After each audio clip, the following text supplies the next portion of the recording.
ఇలాంటి మరెన్నో వీడియోలు చూడడానికి like, share, subscribe and comment. ఈరోజు ఈ వీడియోలో 2025 సంవత్సరంలో మార్గశిర మాసము బహుళపక్షంలో వచ్చే సఫల ఏకాదశి ప్రారంభము మరియు ముగింపు తేదీల గురించి, ఉపవాస విరమణ ఏ రోజున ఏ సమయానికి చెయ్యాలి అనే విషయాల గురించి తెలుసుకుందాము. హిందూ క్యాలెండర్ ప్రకారము సంవత్సరంలో 24 ఏకాదశులు వస్తాయి. నెలలో శుక్లపక్షంలో ఒకటి, కృష్ణపక్షంలో ఒకటి చొప్పున 2 ఏకాదశులు వస్తాయి. ఒక్కో ఏకాదశికి ఒక్కో ప్రత్యేకత ఉంటుంది. మార్గశిర మాసము కృష్ణపక్షంలో వచ్చే ఏకాదశిని సఫల ఏకాదశిగా పిలుస్తారు. ఈ రోజున ఉపవాసం ఉండి శ్రీమన్నారాయణునికి భక్తి శ్రద్ధలతో పూజించడం వల్ల ఎంతో పుణ్యం లభిస్తుంది.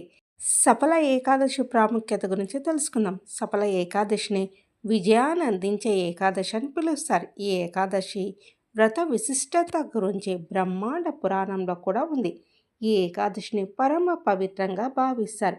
ఈ రోజున లక్ష్మీ సమేతుడైన శ్రీ మహావిష్ణువును పూజించడం వల్ల మీరు చేపట్టిన పనులన్నీ సఫలం అవుతాయి. మీ జీవితంలో ఆనందంతో పాటు శ్రేయస్సు కూడా ఉంటుంది.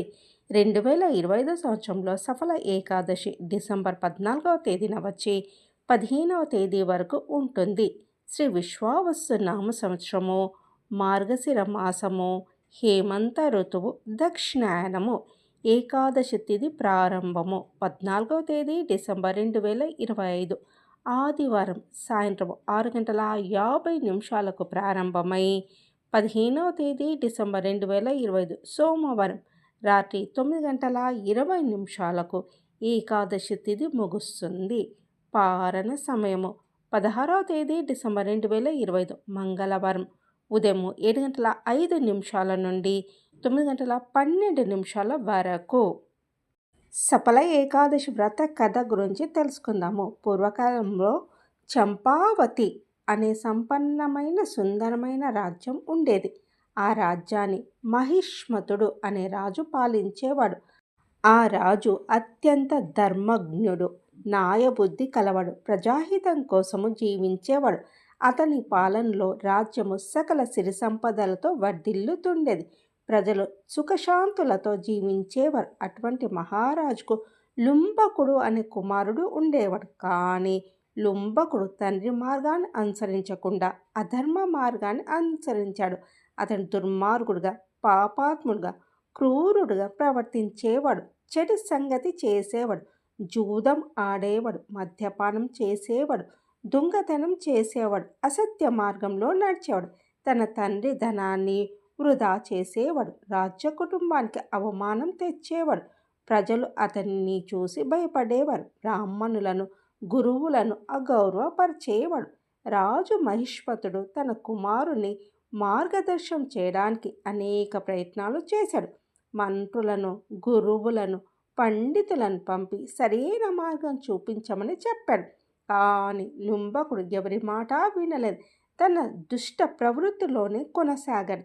చివరకు రాజు తీరని మనస్తాపంతో, బాధతో, సిగ్గుతో ఒక కఠినమైన నిర్ణయం తీసుకున్నాడు.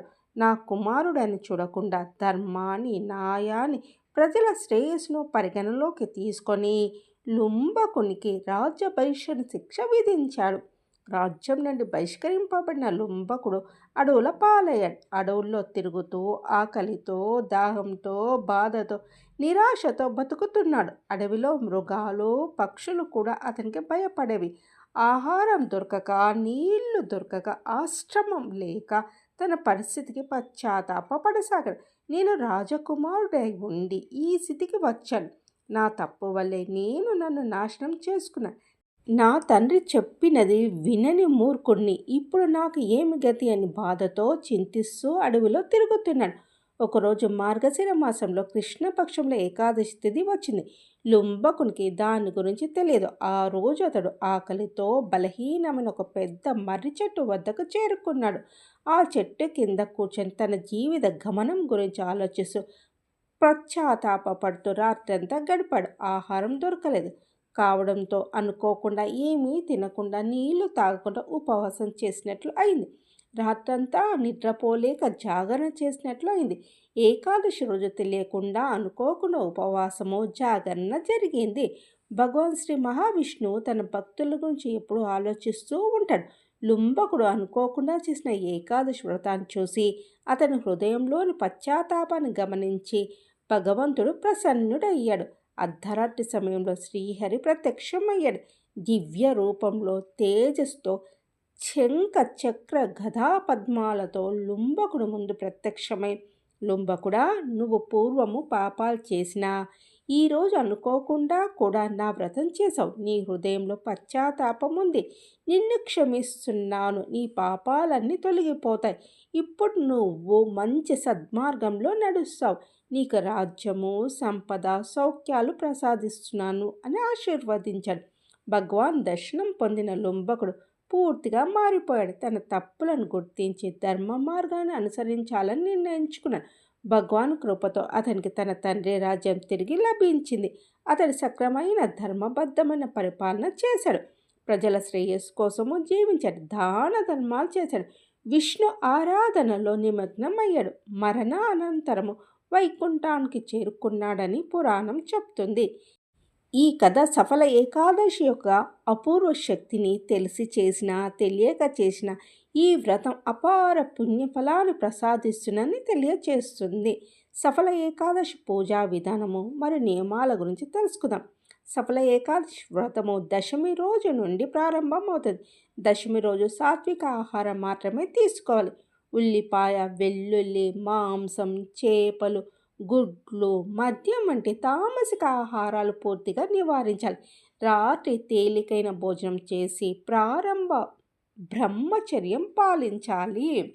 ఏకాదశి రోజు బ్రహ్మ ముహూర్తంలో నిద్రలేచి పవిత్ర స్నానం చేయాలి. స్నానం చేసేటప్పుడు గంగాజలము లేదా తులసి ఆకులు నీటిలో వేసుకొని స్నానం చేస్తే మరింత శుభం.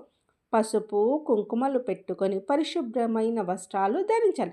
శ్రీమన్నారాయణునికి పసుపు రంగు వస్త్రాలు ప్రీతికరమైనవి. ఉపవాసం ఉంటానని, జాగరణ చేస్తానని, భగవంతుణ్ణి భక్తితో పూజిస్తానని మానసికంగా ప్రతిజ్ఞ చేసుకోవాలి.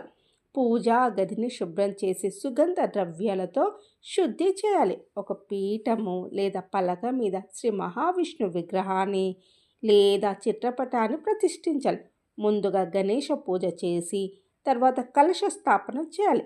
కలశంలో నీటితో నింపి మామిడాకులు, కొబ్బరికాయ పెట్టి విగ్రహం ముందు ఉంచాలి.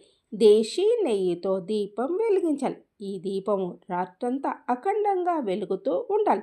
పంచామృతంతో విగ్రహానికి అభిషేకం చేయాలి. అభిషేకం తర్వాత విగ్రహాన్ని తూడ్చి పసుపు, కుంకుమ అర్చించాలి. చందనము, కస్తూరి, కర్పూరము పూయాలి. పసుపు రంగు వస్త్రాలు సమర్పించాలి. తులసిమాల, పద్మాలు, దానిమ్మ పూలు, కస్తూరి పసుపు పూలతో అలంకరించాలి. తులసి మాలలు తప్పనిసరిగా సమర్పించాలి. ఏకాదశి రోజు తులసి తెంపకూడదు కాబట్టి ముందు రోజు తెంచుకొని పెట్టుకోవాలి. ఉసిరికాయలు, దానిమ్మ పండ్లు ప్రత్యేకంగా సమర్పించాలి. ఇవి సఫల ఏకాదశికి ప్రత్యేకమైనవి. నైవేద్యంగా పాల పాయసము, తేనె, పంచదార, కొబ్బరి, పండ్లు, స్వీట్లు సమర్పించాలి. ధూపం, దీపం, కర్పూర నీరాజనం చేయాలి. ఓం నమో భగవతే వాసుదేవాయ. ఓం హ్రీం శ్రీం లక్ష్మీ వాసుదేవాయ నమః. ఓం నమో నారాయణాయ. ఈ మంత్రాలను 108 సార్లు జపించాలి. విష్ణు సహస్రనామం పఠించాలి. సఫల ఏకాదశి వ్రత కథ చదవాలి లేదా వినాలి. రాత్రంతా జాగరణ చేయాలి. భజనలు, కీర్తనలు, భగవద్గీత పారాయణము, విష్ణు పురాణ పఠనం చేయాలి. సాయంత్రం సమీపంలోని విష్ణు ఆలయాన్ని సందర్శించి దీపదానం చేయాలి. తులసి మొక్కలకు నీరు పోసి పూజించాలి. బ్రాహ్మణులకు, పేదలకు దానం చేయాలి. ద్వాదశి రోజు సూర్యోదయం తర్వాత ద్వాదశి తిథి ముగిసేలోపు పారణ చేయాలి. ముందుగా బ్రాహ్మణులకు దానం చేసి వారికి భోజనం పెట్టి ఆశీర్వాదం పొంది తర్వాత ప్రసాదం స్వీకరించి ఉపవాసం విరమించాలి. సఫల ఏకాదశి రోజు చేయకూడని పనుల గురించి తెలుసుకుందాం. సఫల ఏకాదశి రోజు కొన్ని నియమాలను తప్పనిసరిగా పాటించాలి. ఈ రోజున అన్ని తామసిక ఆహారాలకు దూరంగా ఉండాలి. ఉల్లిపాయ, వెల్లుల్లి, మాంసం, చేపలు, గుడ్లు తినకూడదు. ఏకాదశి రోజున తులసి ఆకులను తెంపకూడదు. ముందు రోజు తెంచుకొని పెట్టుకోవాలి. అసభ్య పదాలు మాట్లాడకూడదు. కోపం చేయకూడదు. అబద్ధాలు చెప్పకూడదు. ఉపవాస సమయంలో మధ్యాహ్నం నిద్రపోకూడదు. బ్రహ్మచర్య నియమాలను తప్పనిసరిగా పాటించాలి. నల్ల రంగు దుస్తులు ధరించకూడదు. ఇంటిని, పూజా గదిని మురికిగా ఉంచకూడదు. పరిశుభ్రతపై ప్రత్యేక శ్రద్ధ వహించాలి. ఇతరులతో వాదోపవాదాలు చేయకూడదు. దురాలోచనలు, దుష్ట ఆలోచనలు మనసులో ఉంచుకోకూడదు. జూదం, మద్యపానం, ధూమపానం వంటి చెడు అలవాట్లకు దూరంగా ఉండాలి. సఫల ఏకాదశి రోజున పూర్తిగా సాత్విక జీవనం గడపాలి. సఫల ఏకాదశి వ్రత ఫలితాల గురించి తెలుసుకుందాం. సఫల ఏకాదశి వ్రతము భక్తి శ్రద్ధలతో ఆచరించడం వల్ల అసంఖ్యాక లాభాలు లభిస్తాయి. జీవితంలో చేపట్టిన అన్ని కార్యాలలోనూ సఫలము, విజయము సిద్ధిస్తుంది. వ్యాపారంలో లాభాలు పెరుగుతాయి. ఉద్యోగంలో పదోన్నతి లభిస్తుంది. విద్యార్థులకు పరీక్షలలో విజయం సిద్ధిస్తుంది. కోరుకున్న కోరికలు తీరుతాయి. అదృష్టము తెరుచుకుంటుంది. కష్టాలు, బాధలు, సంకటాలు తొలగుతాయి. పాపాలు నశించి పుణ్యం పెరుగుతుంది. మానసిక శాంతి, ఆధ్యాత్మిక జ్ఞానం వృద్ధి చెందుతాయి. శ్రీహరి అనుగ్రహం వల్ల ఆరోగ్యం మెరుగుపడుతుంది. దీర్ఘాయుష్యు లభిస్తుంది. కుటుంబంలో సామరస్యము, ప్రేమ, సంతోషము నెలకొంటాయి. శత్రువులు శాంతింపజేయబడతారు. కోర్టు కేసులు అనుకూలంగా పరిష్కరింపబడతాయి. రుణ బాధలు తొలగుతాయి. ఆస్తి సంపాదన పెరుగుతుంది. లక్ష్మీ కటాక్షం లభిస్తుంది. సిరి సంపదలు ఇంటికి చేరుతాయి. మోక్ష మార్గం సుగమనం అవుతుంది. భగవాన్ విష్ణు కృపతో జీవితంలో సకల విధాల సుఖ సంతోషాలతో నిండిపోతుంది. సఫల ఏకాదశి హిందూ ధర్మంలో విజయ సాఫల్య సిద్ధికి చేసే అత్యంత పవిత్రమైన శక్తివంతమైన వ్రతం. భగవాన్ శ్రీ మహావిష్ణువు, శ్రీ మహాలక్ష్మీదేవి ఈ వ్రతం చేసే భక్తులపై అపార కరుణా కటాక్షం కురిపిస్తారు. తెలిసి చేసినా తెలియక చేసినా ఈ వ్రతం అపూర్వ పుణ్య ఫలాన్ని ప్రసాదిస్తుందని లుంబకుడు కథ మనకు సాక్ష్యము. శ్రీమన్నారాయణుడు సర్వశక్తివంతుడు, సర్వకారణకర్త, లోకరక్షకుడు. ఆయన అనుగ్రహంతో అసాధ్యమైనది ఏదీ లేదు. ఈ పవిత్ర ఏకాదశి రోజు భక్తి శ్రద్ధలతో వ్రతం చేసిన ప్రతి భక్తుడికి భగవాన్ విష్ణువు అన్ని కార్యాలలో సాఫల్యము, విజయము, ఐశ్వర్యము, ఆరోగ్యము, సుఖశాంతులను ప్రసాదిస్తాడు.